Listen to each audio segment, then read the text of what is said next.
virginity in his childhood when he was raped by an older female family member, elaborating on the disclosures from his 2012 autobiography, Solocoaster, The Diary of Me. What I would like to say to Robert is,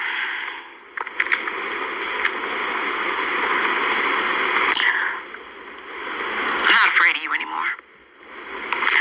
I'm not afraid of your lawyers. I'm not afraid of your goons. I'm not afraid of your team that you have help you.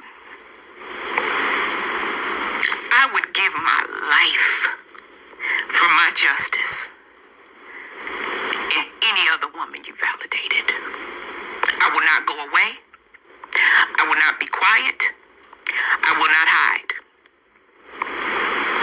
You know what you did. You know the turmoil you brought into my kid's life. And not just my kids. My family. Because what affected me affected my children. What affected my children affected their grandparents and their aunts and their uncles and their cousins. You destroyed Christmases, birthdays, graduations, and my kids' ability to just go to lunch and sit with their friends and laugh and play. And for that, I will never forgive you. For that, you can deny all you want to. For that, you can deflect all you want to. And for that, you can go to hell. Good evening, and thank you so much for joining us. We are going to begin with that breaking news from New York. In one of the most prominent trials of the Me Too era, a federal jury has convicted R&B superstar RKelly on all counts. 8 of sex trafficking and 1 count of racketeering, a charge usually associated with mobsters. While prosecutors accused Kelly of grooming young women and minors, luring them into unwanted sexual relationships. For decades, he denied any wrongdoing, and at first, his career continued to soar. His concerts sold out, and 12 of his albums went platinum. But a 2019 documentary focused new light on the allegations and gave voice to his accusers. Soon after, new state and federal charges followed, and now he's a convicted sex offender. CBS's Drea has reported extensively on this case. She joins us now from federal court in Brooklyn. Good evening, Drea. What a day. Yes, it has been a day, Nora. This is a historic case that was highly anticipated. You know, one investigator said that RKelly believed his fame would drown out the voices of his accusers. But a chorus of women took to the stand and described sexual abuse so graphic, we can't even go into detail on television. In the end, the jury believed the women. The verdict came swiftly for R&B singer RKelly after weeks of sexually explicit testimony. The 54-year-old was found guilty on all sexual abuse counts for racketeering and sex trafficking violations. It took the jury of 7 men and 5 women around 9 hours to reach a verdict. One spectator could be heard weeping as it was read. Acting U.S. Attorney Jacqueline Casoulis. No matter how long it takes, the long arm of the law will catch up with you. I believe I can fly. I believe I can touch the sky. For decades, the 3-time Grammy winner topped the charts with mega hits. But allegations of sexual abuse kept mounting. Some of them seen here in this 2019 documentary, Surviving RKelly. Weeks after its release, he was arrested on charges of sexual abuse. He denied the accusations. I didn't do this stuff. This is not me. I'm fighting for my life. At one point, forcefully defending himself to CBS's Gayle King in an exclusive interview. Robert. The prosecution called 45 witnesses, including 11 accusers, 6 of whom testified they were underage when Kelly began having sexual encounters with them. Prosecutors argued that Kelly ran a criminal enterprise using his fame, money, and power to control and sexually abuse his victims.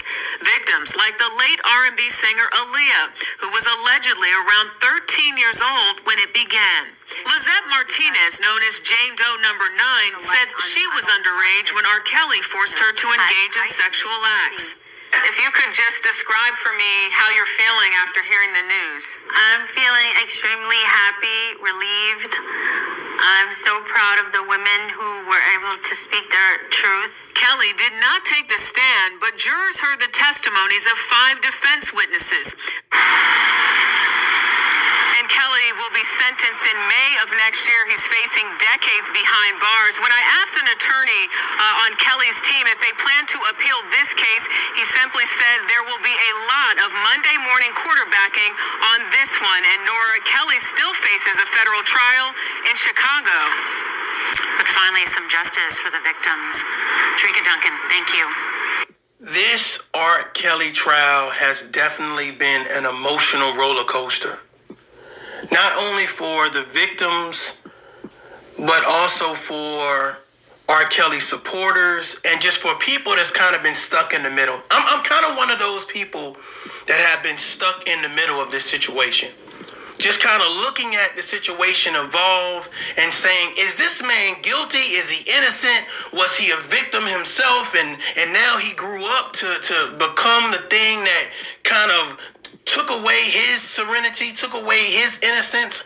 And I'm kind of still on the fence. And the reason why is because I believe that this situation, whether it was the Me Too movement, the cancel culture, and social media, but it is interesting. I have never seen a man get found guilty of something and a documentary, the Surviving RKelly documentary, came out before the trial. And I'm on the fence because I'm like, well, can you do that to anybody? Can you just say, okay, well, this person did X, Y, and Z. We're going to do a whole documentary. But the man wasn't found guilty of it. So we're going to do the documentary and then we're going to get social media on our side. And therefore, of course, that would influence the jurors. Of course, that would a jury of his peers. If you've seen the documentary, there is nothing about that documentary that put RKelly in a good light. Let's just be honest. Let's just be honest, because I'm all about being fair and impartial. I'm all about having a tough conversation. And I do believe that if RKelly is guilty of the things that they said that he is guilty of, then so be it, justice served. And I'm hoping that the victims get the justice that they want. But let's have a conversation. Let's have a conversation, because here's my thought process. Do you come out with the documentary before the man is guilty? I looked at the you know how they have the fine print. You got to read the fine print.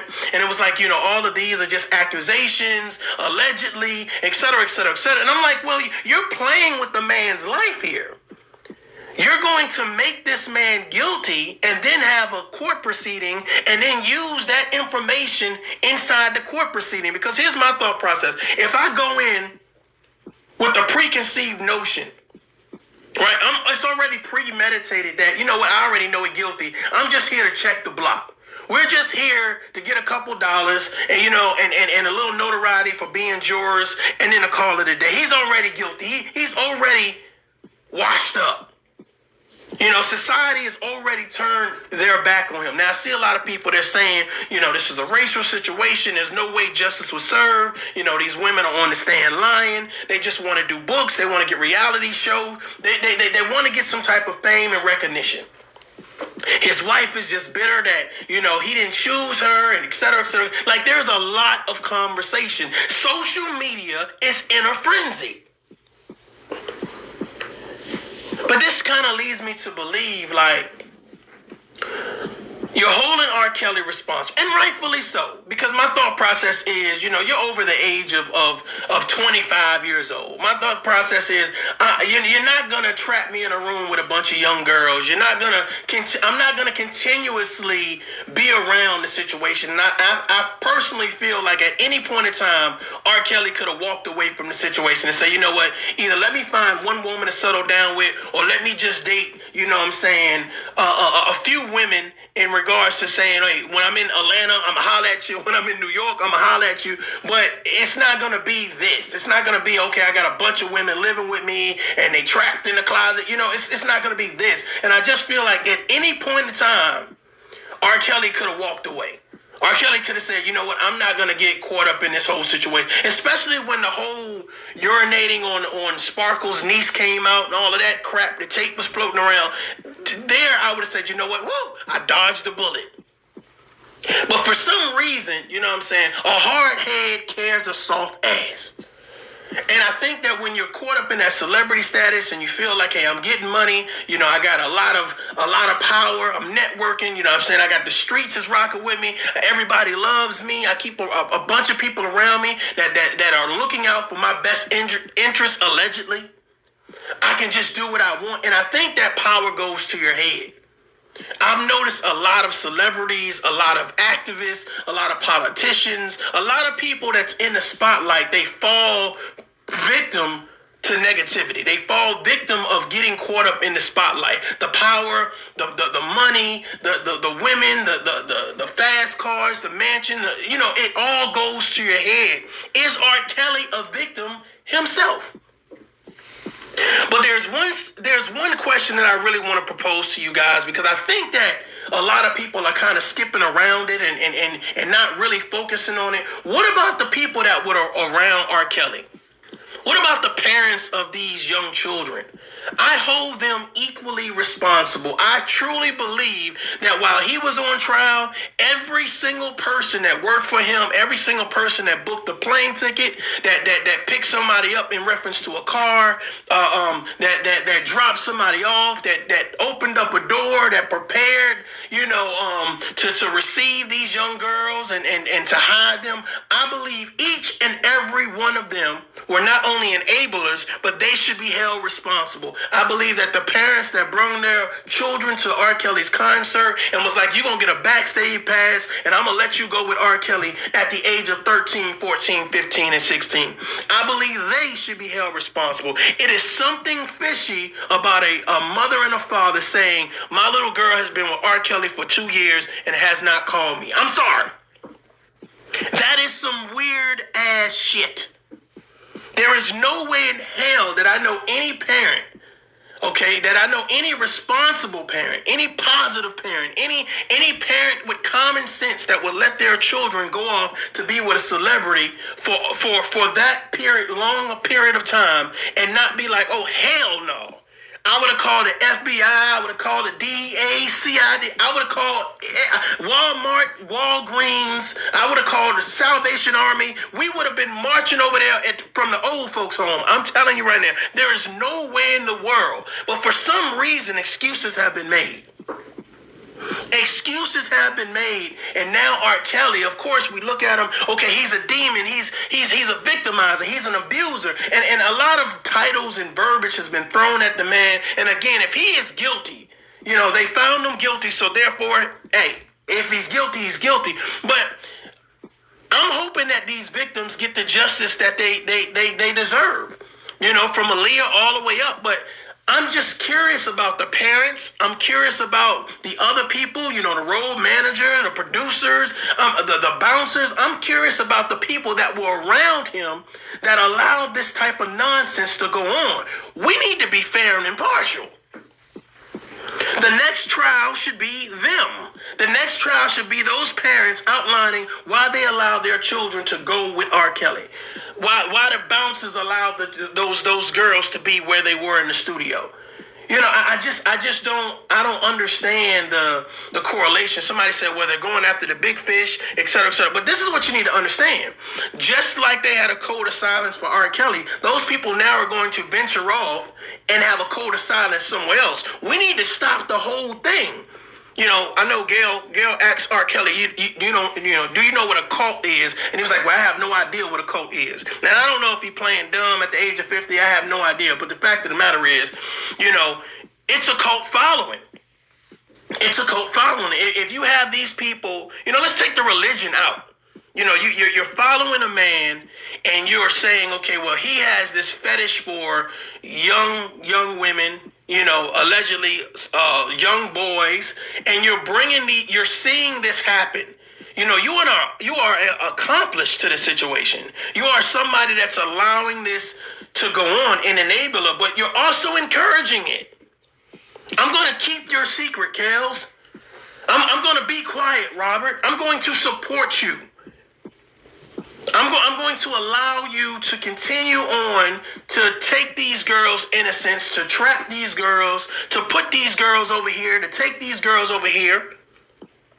And at some point as men and women, when do we actually say, you know what, enough's enough, I'm going to do something about it? When are we going to hold ourselves accountable? It's great to be able to hold RKelly accountable, but when are we going to hold these parents and the bodyguard and the bouncers and the producers and the stage managers, when are we going to hold them responsible? The issue is that if we're going to say don't touch our children, it's a zero tolerance, off with your head. It should be a zero tolerance for everybody involved, not just the person that did the touching, but the person that helped orchestrate the room to be touched in, the vehicle to be touched in, the plane to be flown in, the food to be ate.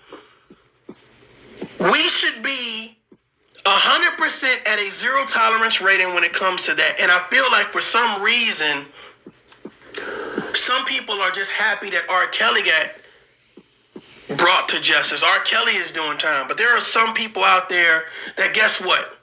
They influenced and encouraged RKelly. They protected RKelly. It wasn't just surviving RKelly. It should be surviving everyone that enabled RKelly. It should be surviving the parents of the victims, surviving the people that said, you know what you're doing is okay. I'm going to turn the other cheek. Isn't that the real question? Why did you turn the other cheek? Why didn't you think that what you were doing and what you were seeing and what you was involved in, whether he was paying your bills or not, whether he was issuing you a check or not, the fact of the matter is, did you not think it was wrong? Why did it take a surviving RKelly series to now say, you know what, I'm going to stop working for him before I get caught up, swept up under the rug? I truly believe that RKelly was guilty based on social media and also based on the surviving RKelly documentary. I believe that is what tipped the scales, because there's no way in the world you could go in there and be fair and impartial as a judge, as a prosecutor, as a defense attorney, as a jury, and not say, oh, I didn't see the surviving RKelly. Come on now. The thing about justice is sometimes it's not fair and impartial, and sometimes we only get a small smidgen of what the actual problem is. RKelly, if he's done these things, he should be held responsible. Definitely. There's a zero tolerance. But for everybody that helped RKelly do these things, they also should be held responsible. Those parents of those victims should be ashamed of themselves. Those people that were with RKelly in those hotel rooms, on those flights, in those cars, in those parties, and doing the things that they did should be ashamed of themselves. But they also should be held accountable. We have to do better as a public. We have to do better as a society to say that there is a zero tolerance for abuse. Whether it's physical, mental, emotional, it needs to stop. And in order to stop it, we have to start calling people out and holding all parties involved responsible. If you don't know what this is Tough Love. I'm Mario J. Until next time, adult up. Kelly, you have 3 children, 2 of them being girls. Do you even love your children enough to think that it's okay to treat me and all the other victims that you've treated? How would you feel if someone would have treated any one of your 3 kids, even all 3? You would be upset. I'm sure you would probably want justice served. So why won't you just look at, if these are your kids, let them go. Let everybody live normal lives. I don't have anything to say to him. I don't even know if I want an apology. I wouldn't even feel it was real. I just think he's numb to people's feelings, and he knows about my story. He's been dismissive about it. He still didn't address what he did to me. So I just hope he gets help. He admits to his wrongdoings, and he's held accountable. I pray that you see this, you feel this, and you get the help needed, because this can't keep going on. You can't keep doing this, dude. What would you say to him? I'd just like you to know that you really hurt me. I was a little girl in like a bad man's world. I never really recovered from it. I'm really angry with you for what you're doing. I don't understand it. Why you would want to hurt so many women. So I just really hope that you let the women go home and get the support and help that they need. That you take some responsibility for what you've been doing for over 25 years. I mean, enough is enough. What would you tell Robert if he was watching this? Why? Why? Why? It's like watching a family member damage themselves and you can't help them, you know? Because in hindsight, we all were a family.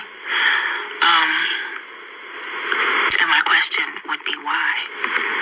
And I think in hindsight, if he had told somebody early on what had happened to him, just maybe he wouldn't have turned into the person that he is. I would tell him to get some help. I would tell him that this was not done to hurt you. This was not done to slander you. This was done to help you. You need to see the effects of your behavior. You need to see how you have ruined lives, how you have damaged relationships, how you have torn up other people's families. He needs to know that. I want him to be held accountable. The bottom line. Like, I feel like he needs to be held accountable for his actions. The more times he gets away with it, the worse it's getting. I feel like he's getting worse. It's like evolving into something even worse and bigger, and I just don't know where else this could go. Like, I mean, he started out bad, and it's just going up from what these girls are saying. I mean, I just don't want it to get any worse. I would hope that he would want to be a better person and quit hurting.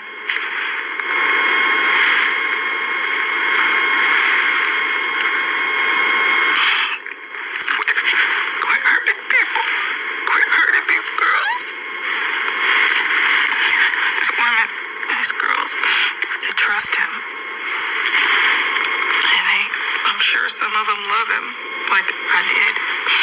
And you don't get over a lot of this stuff. You carry it with you.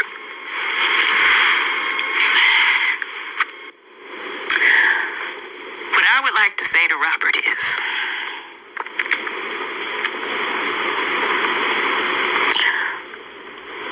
I'm not afraid of you anymore.